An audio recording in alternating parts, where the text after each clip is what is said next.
23। काल और समय। व्याकरण में काल क्रिया का वह रूप है जो कार्य के होने के समय का बोध कराता है, जबकि समय एक सामान्य भौतिक अवधारणा है। काल के 3 प्रकार हैं: भूतकाल, वर्तमान काल, भविष्यत काल, जबकि समय एक सतत प्रवाह है। काल क्रिया के रूप में परिवर्तन लाता है, जबकि समय का स्वयं का कोई व्याकरणिक रूप नहीं होता। काल भाषा की एक आंतरिक व्यवस्था है, जबकि समय एक बाहरी वास्तविकता है। 24। कर्ता और कर्म। कर्ता वाक्य में क्रिया कार्य को करने वाला होता है, जबकि कर्म वह होता है जिस पर क्रिया कार्य का प्रभाव पड़ता है। कर्ता की विभक्ति ने होती है प्रायः, जबकि कर्म की विभक्ति को होती है। कर्ता सकर्मक और अकर्मक क्रिया दोनों में हो सकता है, जबकि कर्म केवल सकर्मक क्रिया के साथ ही प्रयुक्त होता है।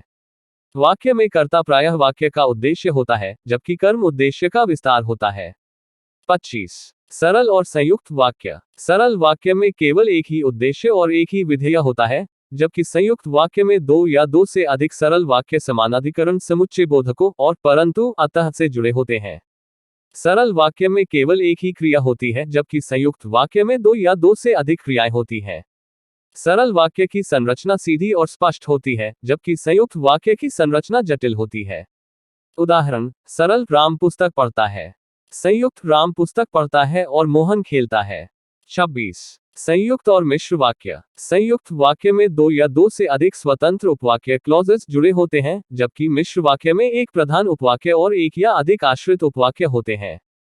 संयुक्त वाक्य को या और परंतु आदि से जोड़ा जाता है, जबकि मिश्र वाक्य को कि, जो, क्योंकि, यदि आदि से जोड़ा जाता है।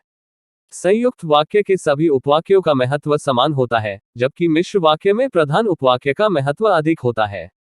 उदाहरण: संयुक्त वर्षा हुई और मौसम ठंडा हो गया। मिश्र जब वर्षा हुई तब मौसम ठंडा हो गया।